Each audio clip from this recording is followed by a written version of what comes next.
Yo, what up? How's it going? And welcome back. Today's VoD review we'll be doing Cloud9 versus TSM Week 6, Day 2. I'm doing this one first because I know this is the one you guys want.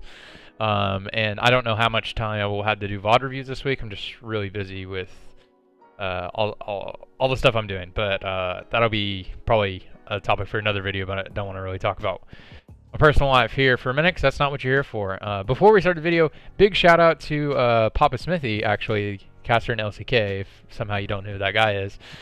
He actually did a VoD review on C9 versus TSM. He doesn't do a whole lot of VoD reviews. He just started doing them because he's able to do them now because he doesn't have to cast every game in LCK. So big shout out to him. He did a VoD review of this. I normally don't watch other people's VoD reviews very much. One, because like I did in the past because I wanted to learn a lot. But now at this point, it's just counterintuitive. I feel like I learn more personally when I do them myself, and then there's just a philosophy in teaching that is you learn more when you teach, which is very true. I've taught in a bunch of different fields. But PapaSmithy's game knowledge is actually just fucking insane. So if he's doing a VoD review, I'm going to watch it. Some of the other people who do VoD reviews are good. I have a lot of respect for them, but I just don't get a lot out of it. But seriously, PapaSmithy's VoD review on this game was like 2.5 hours long. I'm not going to do this for 2.5 hours long. But if you want to watch PapaSmithy's one, it's on his Twitch channel on PapaSmithy. I'm not going to link it. If I link it, YouTube algorithm kind of fucks my channel. I've done YouTube before, so I kind of know how these things work. If you click on the link on my thing, kind of fucks me a little bit. So, but if you want to just go over to his channel, you can. I'm not sure if he's uploading to YouTube, but it's on his VoD. It's like an hour in if you want to watch the TSM VoD. So if you want to do that, you totally can. Just want to throw that out there. I actually watched it, so it was really good. It was really informative. It was about 2.5 hours long. So big shout out to that guy. So happy he's doing some VoD reviews and stuff like that because you know, he's the man. I look up to him a lot. So he's the man. His game knowledge is off the chart. Anyways, cool. Gonna stop talking about PapaSmithy and actually get into the stuff we're gonna talk about. So we're actually gonna watch the draft. I have it in 1.5 speeds right now. Obviously, you've probably already seen the game. I've obviously seen the game like 3 times because I watched the VoD review that PapaSmithy did, and then I watched the game live, and I rewatched it again later because I just wanted to see a couple of things. But cool. We're gonna watch it and talk about the bans, and then we'll get into the game. So looking at the bans here, nothing super weird. So you might be thinking the this Aurelia ban is weird first round, but Aurelia is creeping back up into being a blind pick top laner again. In China, he's a blind pickable top laner, and creeping back in Korea, as well as Broken Blades, an Aurelia player anyway. So Aurelia is a really good side laner now. You know, all of our nerfs hit her as a team fighter, but as a side laner, she's actually pretty decent. These bans are fine over here. Jace first pick is pretty strong because you can flex him, obviously. He's really strong as a flex in the 2 lanes. Obviously, you could 4-lane flex him, but I think he's really most powerful as a 2-lane flex into mid and top. But you can obviously flex him bot, and then jungle is kind of... But Jace is a really powerful first pick. He doesn't have a whole lot of... You know, nobody counters Jace, but there's some picks that do okay into him, like survive the lane and have some kill pressure at some breakpoints. Cool. So Cassio is a great first pick. Obvious triple flex. You know, you can go top, bottom, or mid. So great pick right there. Cassio is a great first pick. And over here on TSM, Varus first pick is pretty interesting. So I would have personally really liked a Zoe first pick right here. They end up still being able to get the Zoe pick, obviously. But I would personally really like Zoe Tom Kench here.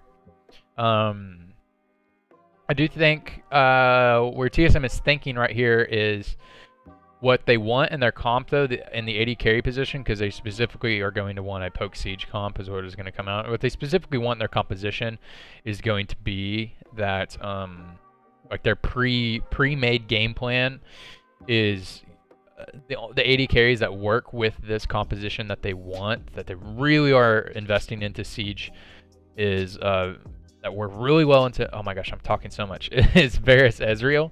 So I could see why they want to prioritize this. Also, here's another little theory I got. They're playing the long con because they've been really highly prioritizing Varus really early in their draft. So they might be long conning, and the other teams into first round banning Varus so they can get a really good first round. You know, get a really good first round, like cheeky steal in the draft. So maybe thinking long con 200 IQ plays, but you know, that's just thinking hopeful right there. Cool, cool, cool. Or we get the Galio pick. The reason why I'm actually watching draft, because I like to talk about draft philosophy, is really, really important to me. Obviously, you can skip draft if you want, because you know I've already seen the game. But I really like to talk about draft philosophy whenever I go through draft. I might end up doing some of these VoD reviews blind, because that might be more fun whenever I do the draft.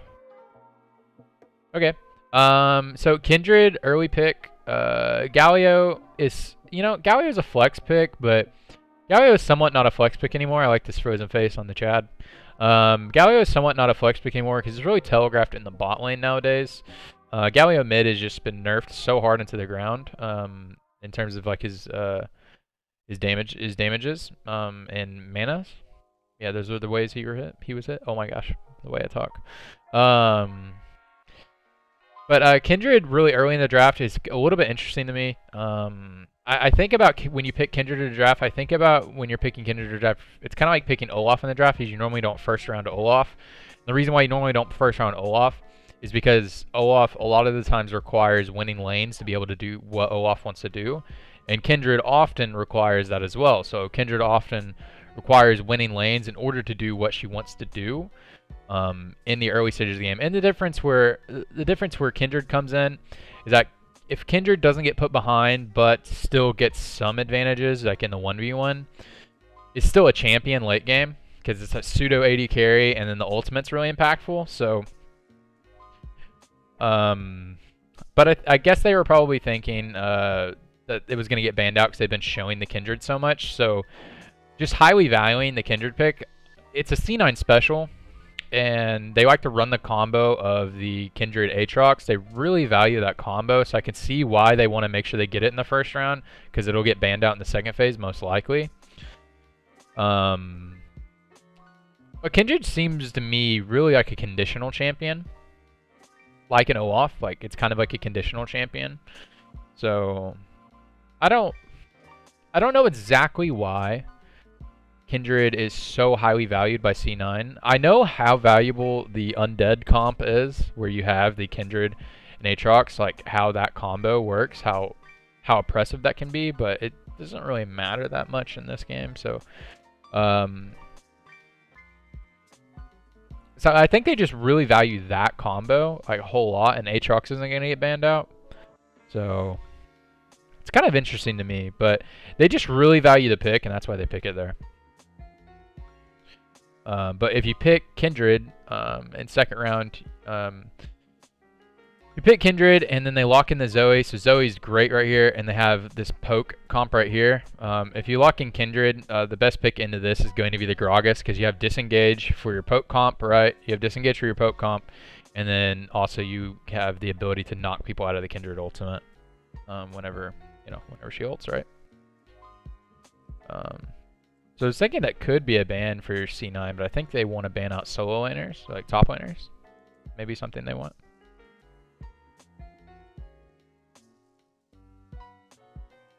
Yeah, they're going to ban out top laners. Riven's really strong on this patch. So that's a good ban. They ban out Zillion because they don't want the super undead comp. You know, Zillion Kindred's insane. And then Ornn for the brain dead engage. So Ornn gets the brain dead engage, Galio gets follow up. You know, that nonsense. So they don't want the brain dead engage. That makes sense. I would have maybe liked an Aatrox ban there, though, honestly. Even though Aatrox late game's good, Aatrox early game is kind of nerfed really hard. Aatrox like level 18 is great. His E cooldown doesn't really matter that much. But maybe, you know, in hindsight, obviously the Aatrox ban would have been good there, but the draft for TSM doesn't really matter this game in terms of actually how the game plays out, so not really much to criticize. But in terms of actual draft, based off of what C9's been running, they really like to run the undead comp, and that's a lot of why they pick Kindred there. So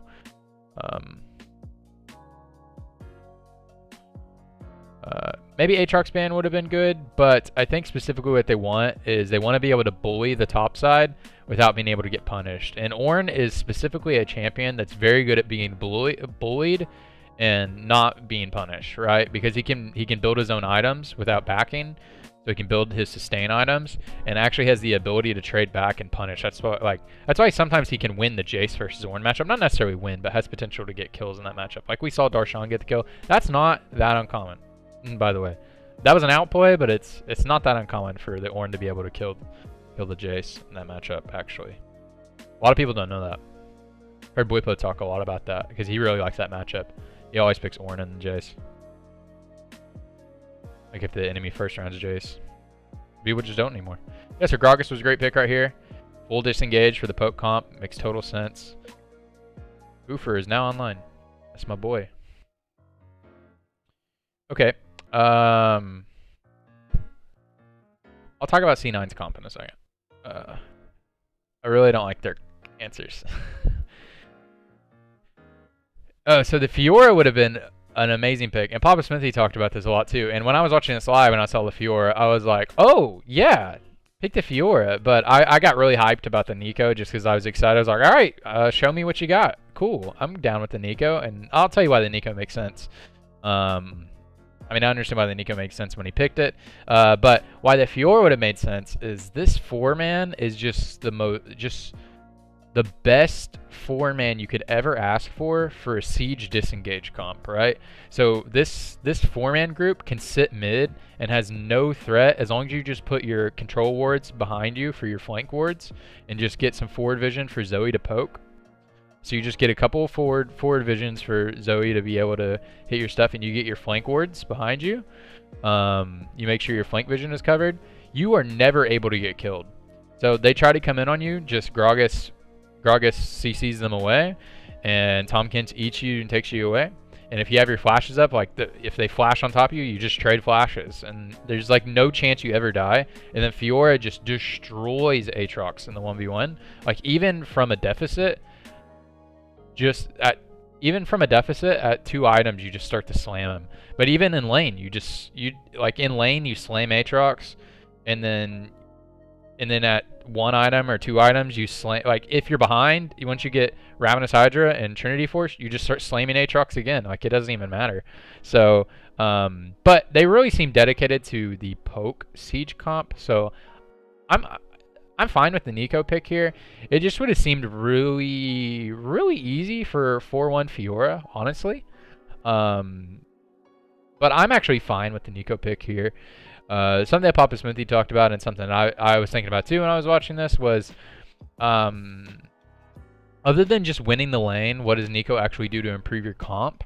It doesn't seem like much, honestly.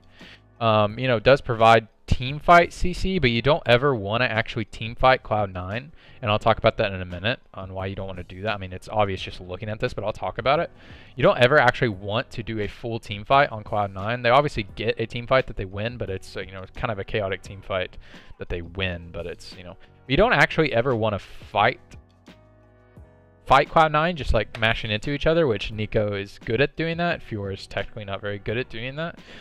So you know, she obviously helps in that. The only thing that she adds to this comp is, you know, she smashes in the 1v1, but only thing that she adds versus Fiora is that she has pick line CC that she can line up with Zoe.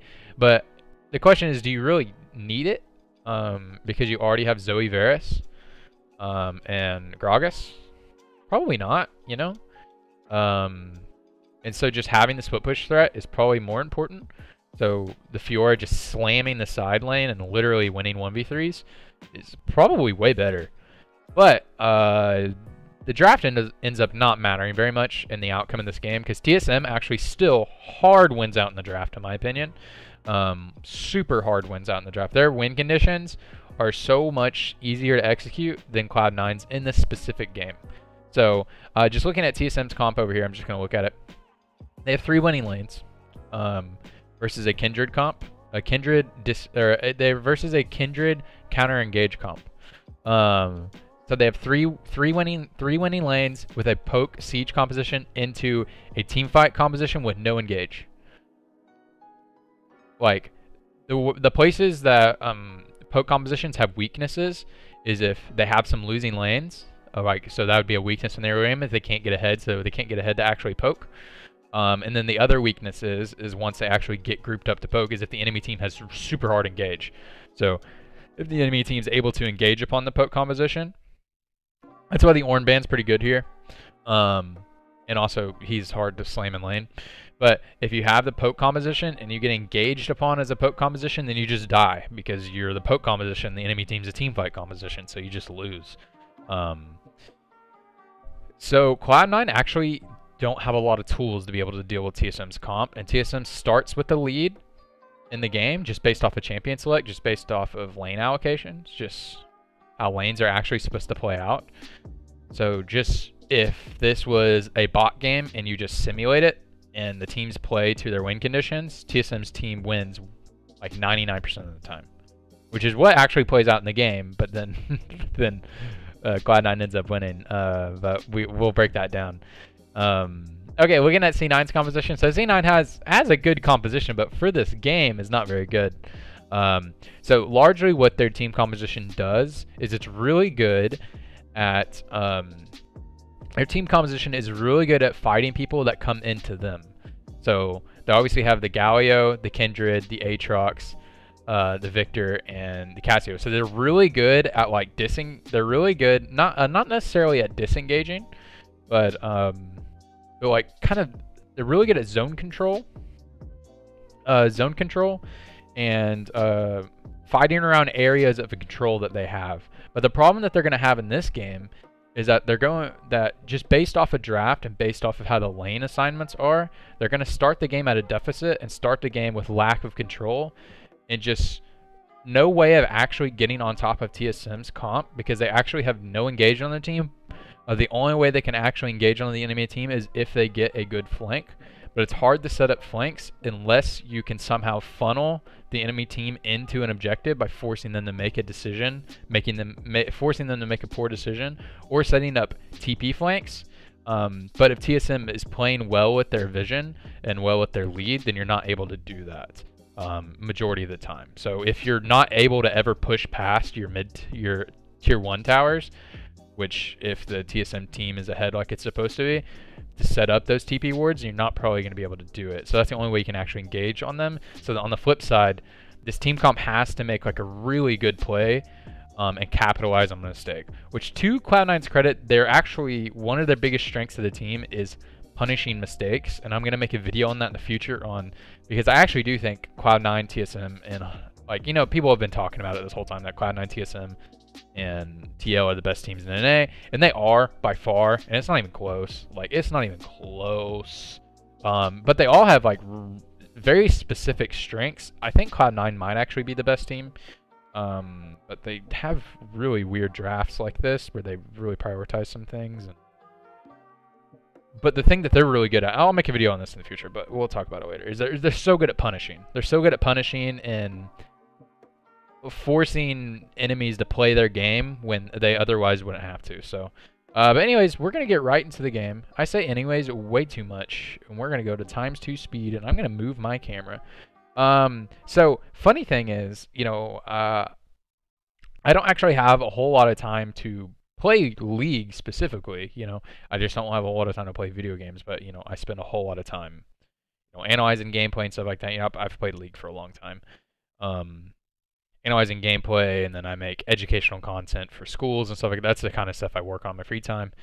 That's the stuff I am working on in my free time right now, and you know, I teach kids and stuff like that. So,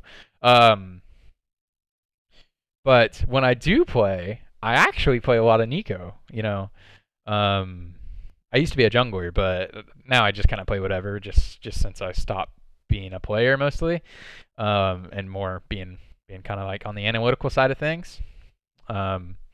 I actually do play a lot of Nico. And yeah, Nico is so oppressive into melees, like early in laning phase. I mean, you can just, without even thinking about it, she's so oppressive into melees, and her like just stacking up her passive and autoing onto the Aatrox is gonna be just nonsense. So you can imagine how this lane's gonna go. So Gragas is going to start topside. So in terms of like jungle stuff that junglers can do, Acadian might want to just look to play around top and mid mostly. So Sven and Smoothie can get some lane priority, but with this is not a super common lane. But Sneaky and Zazel actually have double mage, so they actually have a lot of wave clear early in the laning phase. So Sven and Smithy might have to be a little bit respectful. And Tom Kench actually has a hard time dueling non-melees in the early game, especially. Even though Galio is a melee, he's not really. He walks up and he does his passive hit, and then he walks away and he just throws his abilities out. So he has a hard time dueling non-melees in the laning phase, and Galio is balanced around being a mid laner, so his early wave clear is actually pretty good. So, and Sven uses his abilities to poke and he misses. So, could expect them to not have the push early on, which they actually don't in this game, but that could just be them playing a little bit respectful. But after you get that Dirk, you should be able to have the push. Yeah. Okay. So it just trades flashes with mid laner. That's pretty good. This pathing by Acadian's pretty good, and this ward spotting Svenskaren is really good. I don't actually know who placed that. I don't know when they placed that. But him spotting that and trading flashes with the mid laner guarantees that the actual trading of flashes right there guarantees that Acadian double scuttles. Because that guarantees that Niski has no chance of actually helping this fight, other than, obviously Zoe gets the lane priority, which Zoe's going to have lane priority in this lane. It actually guarantees that Acadian's going to get a double scuttle. And also just relieves the 2v2 for the mid laner. This is going to be a really tough game, honestly, for the Kindred. Because what Kindred wants to do is push up into the enemy jungle really hard. And when you're playing these games, you want obviously, when you're running a Kindred comp, you just know that's something you're going to have to do because your jungler just skirmishes so well and is able to just skirmish really well into the early game. So even without lane priority, might try to make these type of plays, but they actually have decent priority right here. But Niski's kind of out of mana, and that's a redemption coming in. So you're going to try to make these plays, but if you're not a champion that gets lane priority pretty easily, you still have to try to make these plays with your jungler because that is what your jungler is designed to do. So not allowing your jungler to do this is pretty bad. So whenever you do this, you just, as a laner, you have to decide how much am I going to lose to empower my jungler to get ahead like he's supposed to. If you're not able to get lane priority. If you're able to get lane priority, then it's great. But yeah.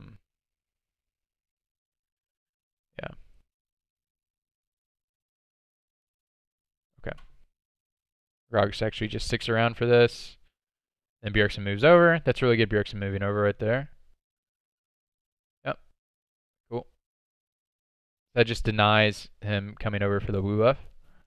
Cool. So that was really good. So they had to make that defensive play right there because they didn't have bot priority.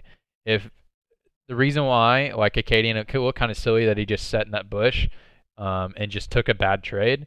It's because if he went over and just started a blue buff, then Kindred would have jumped over the wall and started fighting him, and Galio would have had to roam early, and then Zoe would have maybe been able to get over there, but probably would have went over and Gragas dying and then the blue up dying. So that was actually a really good play by Bjergsen and Gragas there. I mean, that, and Svenskaren was doing exactly what he's supposed to do, and also Zazel was doing exactly what they're supposed to do. But just the play worked out for TSM because that was just heads up play by them, actually.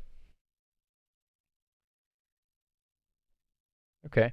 So Grog is probably going to be pathing towards topside because he never actually cleared his Krug, so he's going to want to make sure to clear those so he can have them rubber band spawn. But then also the top scuttle is going to spawn. But Broken Blade's caught on a back, so not actually going to be able to make a play on top side. Yeah, that was really unfortunate for Broken Blade how the minions aggroed right here because there was a whatchamacallit, the Poro, Ghost Poro in here, and it disappeared, but then the minion still aggroed. That's why it delayed his back. But he needed to just run away to back, so just rookie mistake. But also kind of unfortunate how the minions aggroed, but really good for Licorice to get that because he's getting slammed in the matchup, which he's supposed to get slammed in the matchup. Yeah, so they just start the dragon because they, I don't think they actually have vision, but they just assume that Gragas is starting the mark because that's what you do whenever. So a mechanic on Kindred, if you're not aware, is if Kindred doesn't get her first mark, it's always going to be Scuttle Crab. So if you just continually deny Scuttle Crab, I don't know if that's changed, but that's how it's been before. It's always going to be a Scuttle Crab until she gets her Scuttle Crab or she gets a kill. So you just continue to just deny Scuttle Crabs, and it just fucks. It just destroys Kindred's early game because Kindred really wants marks. So they knew that Kindred would be up there, and Svenskaren they love the solo dragon. So that was really good by get early dragon. So that was really good by Bjergsen to rotate over. But so far pretty good by TSM. They're denying a lot of what they're denying what Kindred wants to do, which is great because they have largely a Kindred comp. And they're getting individual lane advantages, which is what their team is designed to do. And if they don't, like, they want to get small chip damage on towers if they can, get some plating if they can, like that's a big boost. But the big time when TSM's comp actually comes online is, and they can actually get early neutral control, is going to be really great for them because they have priority mid and top. But the big part where they actually come online is like the like 1 and 2 items, and the 2 items come super fast for Varus, like 1 and 2 items, and then they can just go and ARAM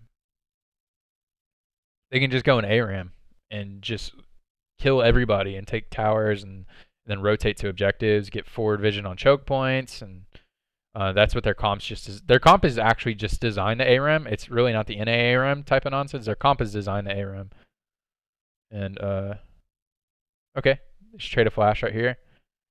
And then this is a big denial. So Acadian just pushes forward with his Predator. Or not Predator, that was just his cask. So Svenskaren trades for the Infernal. So if you don't know anything, this actually, not, I said that in a bad way, if you don't know anything, but just looking at this like if you didn't know any context for the game, that's what I really meant to say. If you didn't know any context for the game and you just look at this, you're like, oh, C9's getting Infernal. This is a good trade for C9. So this is a good trade for C9 considering what's happening in the game. But what's more important to TSM at the moment is to get advantages in their lanes because they want to end this game before 30 minutes anyways, and they're never actually going to be really fighting the enemy team comps. And they shouldn't actually be allowing the enemy team to scale significantly. So this Infernal Drake doesn't matter that much. Obviously they won it, but they only lost the Infernal Drake as a compensation for getting Broken Blade 3 turret plates, which is 480 gold. So the 480 gold value is going to be a lot more valuable right now and for a large portion of the game. And the shutdown of those 2 minion waves on the Aatrox is going to be very valuable right now. Obviously, the Infernal Drake will be valuable later in the game. But TSM's comp is designed to end the game before 30 minutes. So obviously they want the Infernal Drake, but losing it because they made a good play on the other side of the map isn't actually that impactful. But heads up play by C9, because C9, as I said before, they're really good at punishing. They're really good at if they lose something, they're good at punishing on the other side of the map. So it's a good play by C9. Okay, so the next thing for sure is TSM will want to set up around Rift Herald because they have prio mid and top, and they're actually winning the jungle matchup right now. So Gragas obviously doesn't win in the 1v1. I mean, there's no world in which Gragas wins in the 1v1. It doesn't matter how far he is ahead. I mean, maybe if he's super far ahead, but he doesn't win in the 1v1. Okay, let's talk about this rotation play real quick. I want to talk about this rotation play. Okay. So they don't actually know they don't actually see Svenskeren in this bush. He actually got in this bush undetected. But I want to talk about the reason why Svenskeren's here is because Zoe's flash timer is about 4, or not Zoe. I always get Zoe and Nico confused. They look a lot, or they just seem similar. Nico, her flash timer is about like 5 seconds, right? It's about 5 seconds left, and they know that. So they're trying to set it for this play. They don't know the exact timer, I guess, but they're trying to set it for this play around her flash timer.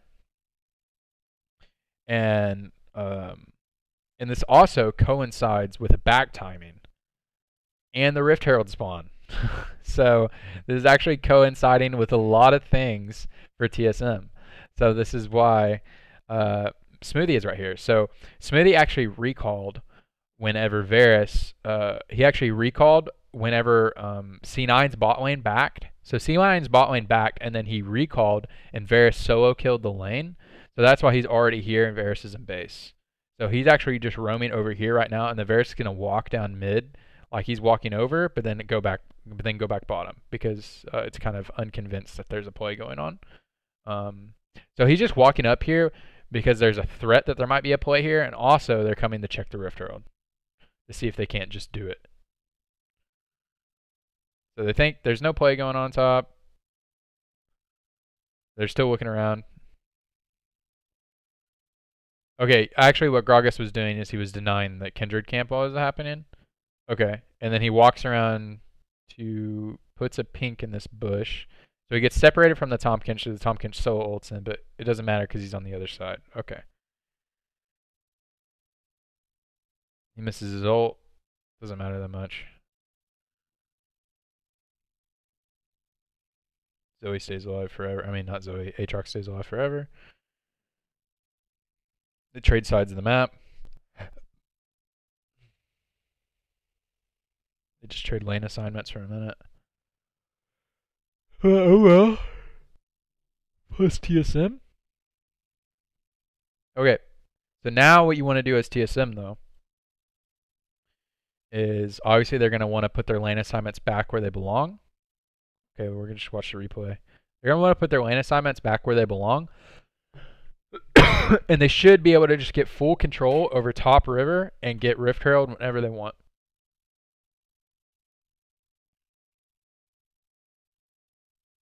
Okay, so I've seen this clip a bunch of times. So this is Acadian's pink ward. This is not Zoe. God damn it. This is Nico's pink ward, and this is Zoe's pink ward right here. I don't know if you can see my mouse. But that's their pink wards right there. So that's their setup. And then Aatrox just snuck in a ward right there and not getting hit by the pink wards right there. So that's a good ward. It's just outside of the pit, so that's a good ward spot. And then I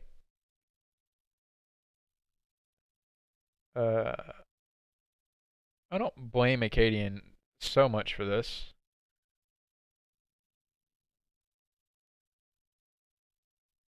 But you definitely could have just put your ward right here, right? I mean, he may have put it right here, and then he probably put it right here, and it got booped by the Rift Herald because it'll do that. I believe it will. Yeah, it'll boop it. But probably could have just put it right here in hindsight, right? Because that would cover the whole pit and just outside of the pit. I'm not sure if it would. I'm pretty sure it would actually reach that. So that would stave off. Yeah, if you put it right here in the pit, it would get the whole pit except for this corner. But I guess that's what he was thinking about more, is a corner. But you know, you can't really blame Acadian. You can't blame Acadian for that. That's a good ward. Okay, I'm not gonna blame him for that. I mean, I think I probably would have put it there because I wouldn't have think Aatrox would have gotten deep enough to put it right there. But there's two spots this ward could be. Is people commonly will ward deep in this corner right here, because if you put your pink right here, it won't get spotted in this corner. And then the other spot is they put it right here. But so I probably would have put the pink right here to block that out. But the whole thing is that Aatrox has no business getting up in here in the first place. So this is just unfortunate. And the reason why they peel off right here, so when they see the Kindred coming up and how low Acadian is, and they're probably unsure about the Aatrox ult timer and the Kindred ult timer, they actually lose this 3v3. And so what could happen is Sven could TP in, and they could just fight. but Galio would match, and then Tom Kench would get there just before the Casio, but with how low Acadian is, I don't know if they actually win. So it's actually okay that TSM backs off right here, but this ward was really pesky. It's actually okay that they back off right there.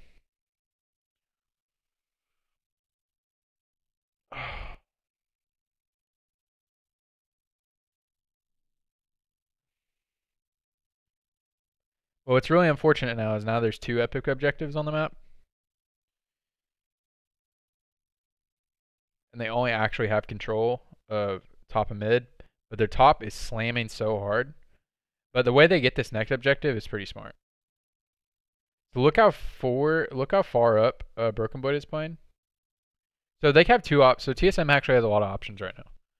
So what they can do with how hard Broken Blade is slamming in this lane is they could just use Broken Blade's ability to slam this lane in order to just play around him.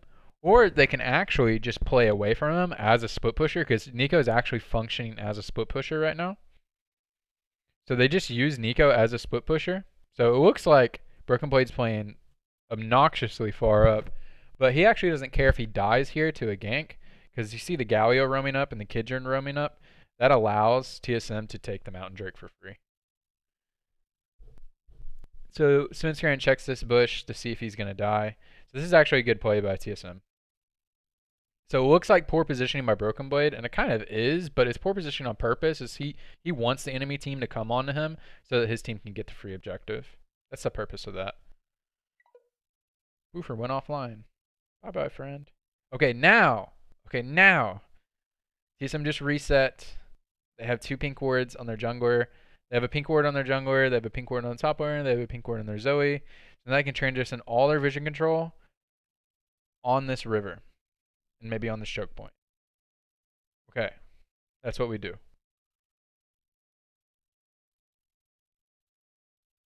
Okay, Zoe's getting a blue buff. Okay, that's fine.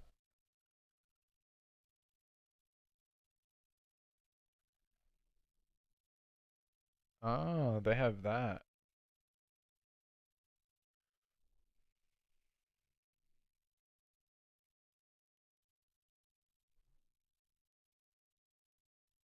Hmm. Okay, so I am just talking from TSM's perspective. And I talk about this a lot in my VoD reviews. I talk about from the team that's in the driver's seat, right? The team that is able to push their advantage. That's the team I talk from. I talk from their point of view, because they're the team making the decisions. And then I talk a little bit from the team that's in the back seat on how they're countering those decisions or making some decisions on their own. Talk a little bit about that. But look how hard Broken Blade is slamming in the top lane right now. Look at that. Okay, Acadian goes down bottom to deny the Gromp, which is fine. But now we should all be packing up here to deny river control and take this Rift Herald. Rift Herald should be ours.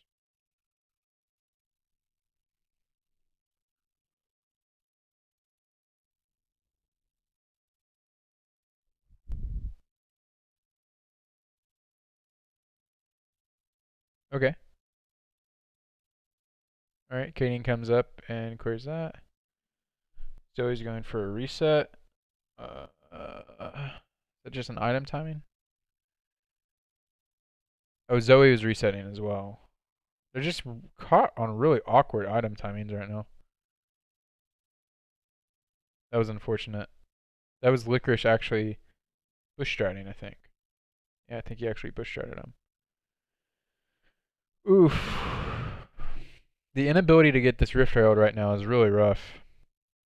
When I watched this game the first time, I didn't really notice all this stuff. I was kind of just watching the game casually. But the inability to get this Rift Herald is pretty rough right now. Okay, and then laning phase just kind of ends right now. And it's mainly, it ends kind of weird. And it's mainly just ending because both teams are just realizing, oh, Rift Herald's about to despawn. Let's go fight for it. So it's kind of weird. So basically what happens is both bot lanes reset. and the supports both roam up, and they just actually meet up at the Rift Herald. Awkwardly enough, and they just all kind of trade abilities. But C9 actually have river control right now. Okay, so that pick on the sneaky, we actually get to see replay in a second. That was just Sven ulting him over the wall, and it's a free kill. So not that much of a misplay by sneaky, just he ulted them from fog. Yeah, basically ulted them from fog.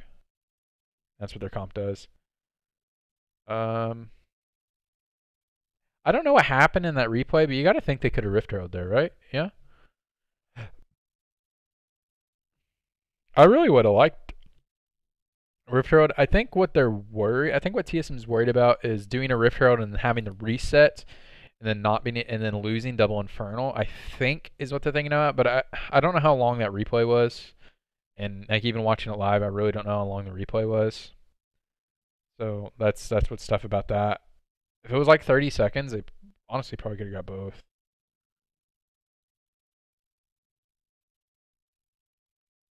So their comp's not TSM's comp isn't able to face check, but in areas like this and this early in the game, Zoe is basically a face checker because she just throws her bubbles into the choke points and then they just walk forward into them. It's like a pseudo face checker. So even if they don't have vision control of this area after a reset, it'd be fine. This fight is like, I don't even know how to analyze it. It's just kind of whatever. This fight is just whatever. Trade flashes. That was really hype when I watched it, but kind of whatever now. Just flash for each other. Okay. This play is actually really smart by Cloud9. Okay, so check out what actually happened. Okay, look at Sneaky's health. And look at Svenskaren's health. So look at what so TSM's jungler died. And they go over to Dragon with their double mage, which is fine, actually.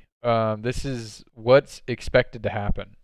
Like, you can do this because you expect for Sneaky and Svenskaren to back because how chunk they are. But what the call actually is to do is they go down and they spell vamp and lifesteal from the Krug camp and then come around and flank. It's actually like a 200 IQ play. Like this setup play is actually so smart.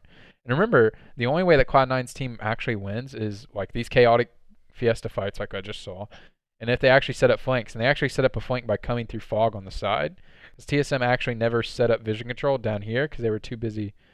They were always topside up here, which was where they were supposed to be on the map. So this is actually pretty hype. The play by C9 right here is actually really hype. This actually was what TSM was supposed to do. So this wasn't like, this was less of TSM trolling. This was more of just C9 making a really good play because you would just expect for them to recall right here. But they actually just got full health off of these Krugs rather than recalling. It was actually super smart. Actually just really good play by C9. Super good play by C9. I'm gonna stop sitting down. I feel lazy. Yeah, Zazel just kind of dies mid. This is what TSM's team comp wants to do. They want to ARAM you. They want to get vision inside of your. They want to get vision inside of your jungle around your objectives. Yeah, so this fight was kind of just, whatever. Kind of just super chaotic. This fight was nuts when I watched it live, though. Okay. All right. So I'll talk about what they want to do in a second. So TSM is still definitely in the driver's seat. Even though there's a 2k gold lead and C9 has 2 Infernal Drakes, really doesn't matter. Like the item breakpoints for these champions and what these comps actually do, like TSM's comp is just so much better into this comp. But what C9's actually doing right now is forcing on the TSM, which is the only thing that they can do. But their team is just so bad at forcing. Like they're forcing with a Victor Kindred and a Galio follow-up. Good luck. Good luck in esports, friends.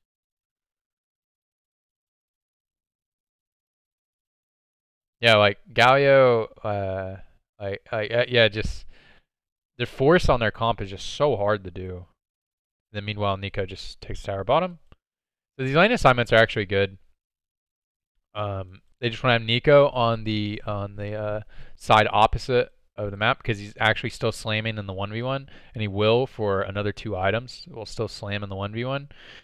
And so they just want to get full control. So what TSM actually wants to do is they want to push in top based off the recall timing right now. And what they really want right now is the clear TP flanks. So they can get 2 pinks in their inventory. They can clear TP flanks, right? Which Acadian actually does a really good job of in a bit. So I'll give them props for that. And they want to get forward vision for Zoe and Varus to be able to poke. So like vision inside of the choke points. So like right here, right here, right here. So some in those types of areas, not necessarily in exact areas of what I put, but it was forward vision rather than vision directly on the pit, but forward vision so they can see them moving in. And they want to get push up since they have the mountain especially, they just push up mid as hard as they can with their line CC and just rotate to Baron and then do Baron. Like their actual setup right now is so easy. You just put the Nico bottom. You push in top right now. Actually, the Nico's resetting. Nico's resetting with a push. Right. So you actually, it's tough with the amount of, oh, Nico's the one who needs the pink wards. This actually works perfectly. So right at this moment, just snapshot this. Just snapshot this right now. Nico resets, right? Check this out. Nico resets.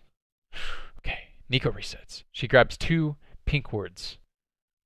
She comes mid with the Varus. They use their line abilities on this menu wave. They push it into this tower. They peel back. They peel back. Their Gragas and their Tom Kinch clears the TP flanks if there's any. There's not actually right now, but they just check if there are. They clear the TP flanks and the river wards. While that's happening, that's what they're doing. And then they move up and they meet the Varus and the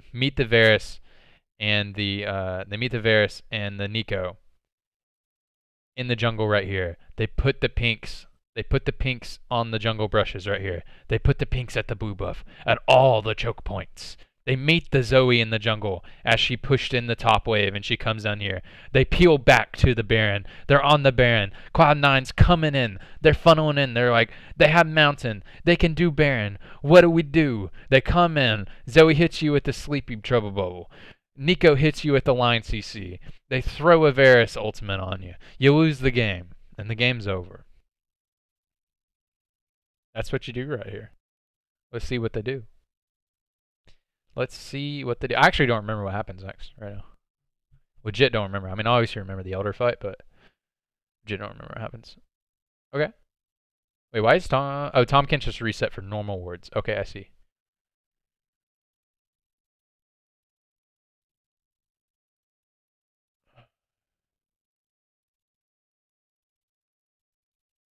Okay, Nico has to answer because Aatrox didn't back. Okay.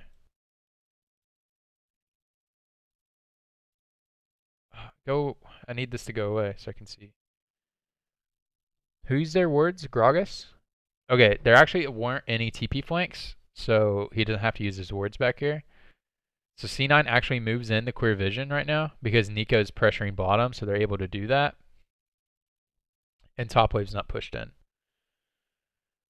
So Nico now can push this in and then rotate up, or force someone to answer. That can be an answer right now because Cloud9's team actually doesn't have any Baron threat. Okay, so now Aatrox is going to have to answer. And now they have lane priority mid, so this is now their chance to push in for vision.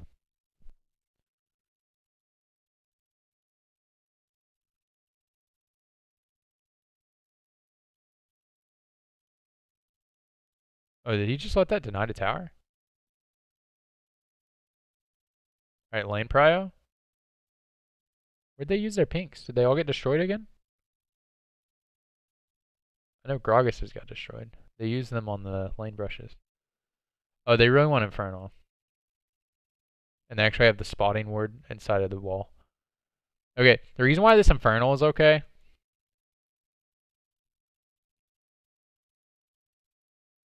So I really wanted them to do what I said.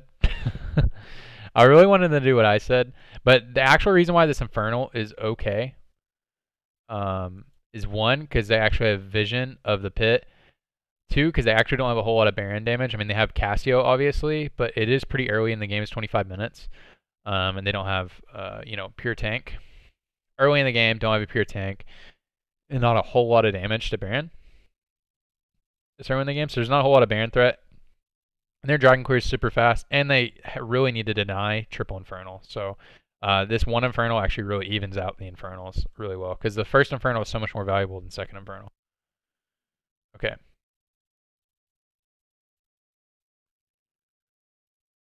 Oh, this is where it gets really weird. So TSM didn't do the thing that they're supposed to do over here. They chose Infernal instead, which was okay, I guess. But they actually could have just set up for a free Baron, like I said. I believe they could, but it didn't work out. They actually just get a pick right here and it ends up working out. But this is what their comp wants to do the whole time. They want an ARAM. They don't actually have to play the side lanes anymore. It sounds kind of silly, but they actually don't have to play the side lanes anymore. They have to, everybody's backing for wards. The reset timings are like the same on everybody. So it's getting kind of weird. The more I watch this game, the more it gets weird. I've watched this game like 4 times now. That poke was insane. But the more I watch this game, the more it stays the same, though. Like, you can see how helpless C9's comp is into this game. They actually have no agency in the game. They have no ability to make any decisions. They have to make decisions based off of TSM's decisions. So look right here. This was great. Look what they did. So they got lane priority with their line abilities, right? They got lane priority with their abilities. They put the pink right here, spotted out Zazel and Sneaky, and they get their pick in the choke point. Exactly what they needed to do. Yay! You did it! Now we just peel back to the Baron.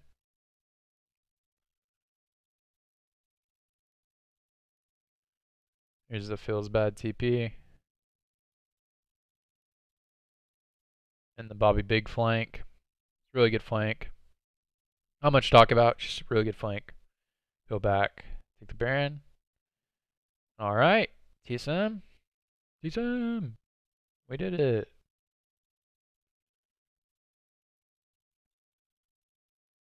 Good job.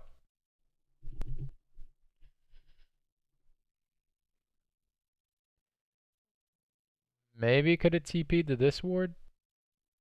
Maybe? Maybe TP to this ward instead? He really wanted the flank, but I don't know. I think he just get sleepy trouble bubbled.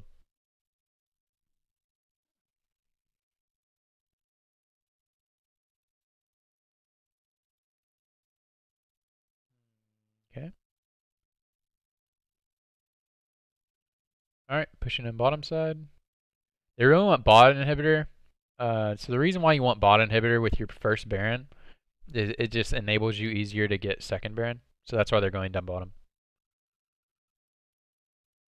And Nico's still currently winning the 1v1. That's why Nico's over here.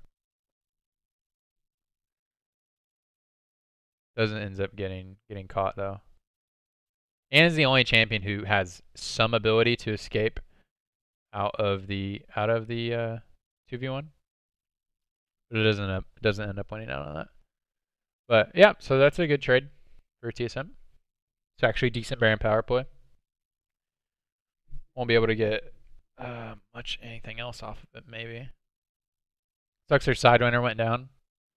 But when you're Cloud9, like the thing that Cloud9 did really well there is that the other teams wouldn't have done well there is that whenever you, especially against a siege comp, right? They're against a comp that all they want to do is take Baron and then the game with it.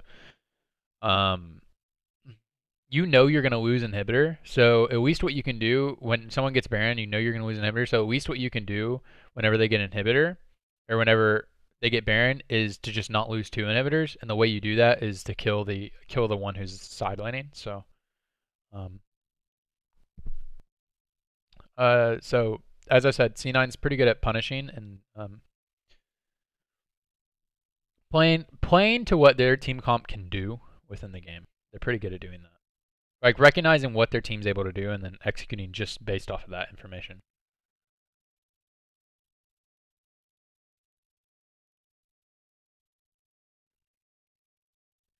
All right. All right. So the next thing coming up is going to be Elder and Baron at the same time. So as I said, we want the same thing as TSM. We want the same setup. So we're going to get our pink wards refreshed, and we're going to clear TP flanks. Because we'll have TP for this fight, so we're going to clear TP flanks. So that's going to be something you'll see Acadian do. He'll come up here and he'll clear these wards, and Tom Kinch will clear these wards. And then the places where they want to place their vision is not actually directly on the pit. I mean, they can put some on the pit, right? Because they have 5 champions. But then they want to actually place them. They want to actually place them on these choke points so that they can look for that CC and the insta kill. And they just want to get lane priority mid. And actually, side lanes don't matter all that much. Like getting the top lane pushed in is great, but they really don't matter all that much. So yeah, like the actual side lanes don't matter that much. They're about to lose their bot lane pressure because super minions are done spawning after this wave. But it really doesn't matter. They really just want top and mid. They want top and mid right now so that they can get this vision inside of their jungle. And then they really just want mid so that they can rotate over the dragon or rotate over to Baron. But look at their setup right now. Their setup is great. Look at this. Look at this. Cloud9 has no way of getting in here. See, right now, what I don't like,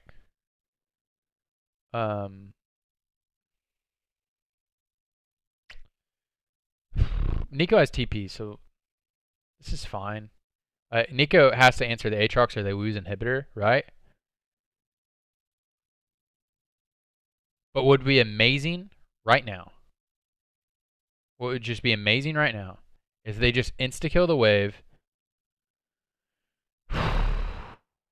Look how dark this is for C9. They cleared all this vision and then placed this right here. Look how dark this is for C9. You know what would just be amazing? Is if they just cleared the wave right here and then they just move into the enemy jungle and then Nico TP's in. Can you imagine? Oh no, I might be trolling. Them losing priority right here was kind of weird, right? But it actually ends up working out okay. Okay, yeah, I was trolling out with that. Losing on a mid priority got kind of weird. And I'm not exactly sure how they got the wraparound right here. I think maybe Zoe's staying for that wave. Let's actually watch. Because they have no business ever getting in this jungle. How did they lose mid priority? How did they actually lose mid priority? Okay. Okay. Zoe shouldn't have went top. Okay, that's how they lost mid priority. Okay, Zoe going top right there, lost mid priority. There's actually no reason to go top. All they actually do right here is 4-man mid, clear mid out, and then just walk to Baron. This is actually really good positioning by Cloud9. Well, how did they actually get here?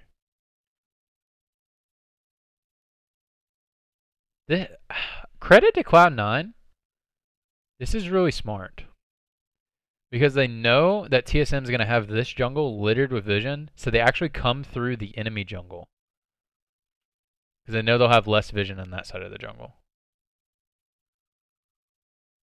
But losing mid priority here was really huge. I trolled with what I said a minute ago. But Zoe answering top wave is probably the wrong decision here. Losing mid priority allows Cloud9 to actually get river control. That was actually really well played how they moved up in here, but I think poor lane allocation for TSM. I think they actually just need to keep the 4-man mid to keep lane priority so that Cloud9's not able to ever push over. Like, they shouldn't allow Cloud9 to be able to come from this side of the jungle and over, because they should just be the wall that's blocking them from coming over and forcing them. They should be funneling them to come around this way, right? So TSM. So what's smart about what C9 did? So C9 coming from this side actually prevents TSM from just going directly onto the Baron because they actually don't have vision to throw out their skill shots like they want to because they didn't actually put vision in their own jungle. Because why would they? Because Cloud9 comes from this side. So that was actually really smart, them coming from this side. But what they could have done is get lane priority and just actually stand in the lane. They have vision in the lane and just force C9 with their skill shots, just throwing it at them to not cross the lane. So prevent them from coming over. So forcing them to walk back around and then peel onto the Baron. That would have been the play. And as soon as they see Cloud9 move back around, then Nico TP's in and they take the Baron for free. They force funnel C9 into where they want to go. But what instead happened is when they gave up mid priority, is C9 basically forced their way into the river based off of having a numbers advantage. Oh, this is where Spencer just gets caught. Okay. This is a long VoD review. Jesus.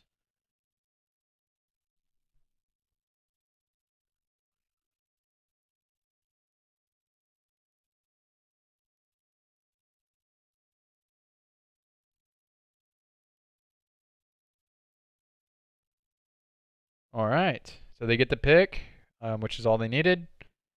Got the pick really luckily, and they got it. Okay. All right. Let's talk about this before it happens. Okay. This is so smart. Okay. So if C9 doesn't do this right now, they just lose the game outright. The amount of siege that TSM's comp has is just insane. It's just like the siege on their team is insane, and with second Baron, the game is just going to end. If they literally just 5-man mid right now. It's highly unlikely that TSM throws the game with Baron. I know that they brace yourselves. I know that they do. But this is the play that C9 has to go for right now, because as I said, what C9's comp is good at doing is if a team is coming into them, then they're good at capitalizing on that. But the problem with this game is that TSM's team never wants to come into them. So now what their C9's doing is they're forcing a situation in which TSM's comp is going to come into them. So obviously in hindsight,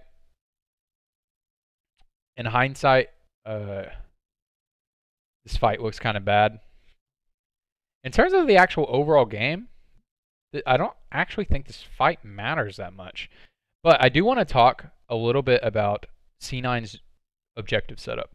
Their objective setup is amazing. And they're the best team in NA at objective setup. And they have been for a long time. They have been for a really long time. So you can tell they're really well coached. Like all the way back to Worlds. This is actually something that's funny. Like this Licorice standing over this wall right here is actually a segment at Worlds where they talked about Licorice C9's objective setup and how Licorice sets up for these flanks. This isn't obvious. This is not a knock on TSM at all, actually, for not expecting this flank. Obviously, they're thinking about the flank. Acadian didn't actually see him on the sweeping ward. They actually checked, but he was actually behind the blue buff. It caught the blue buff, but he hadn't walked past the blue buff yet. It didn't get caught on vision because he jumped over this wall. That's why he didn't get caught on vision. So they actually have no idea he's here. So TSM right now is hugging this wall. The reason why they're hugging this wall is because they expect the flank to come from this side because, one, this is the enemy side of the jungle, so they mostly expect to come from this side. And Bjergsen also hit a trouble bubble on somebody over here, so they know somebody's over here. So this is where they're expecting the flank to come from if there's going to be a flank. And they just have to guess a side if there's going to be a flank. But this setup, like, this just looks nasty how they're funneling in here. But this is just really kudos to C9 making a monster play right here, honestly. Less about TSM making a bad play. More about C9 making a really good play. But they're hugging this wall because they thought they sweeped it when Acadian came in. That's because they saw the blue buff. But at this point, they're probably wondering, where's Aatrox? Because he's not here. So now they're probably wondering, where's Aatrox? So they actually get the Elder Drake. And then... oh. This knock-up is insane. Boom. Doing his best the Shy impersonation. from Worlds. This fight's actually nasty. Okay, so that fight was really bad. And that was just actually just a monster play by Licorice and C9. Like the way they set that up was just amazing. And like forcing TSM into this situation, forcing them to make the decision.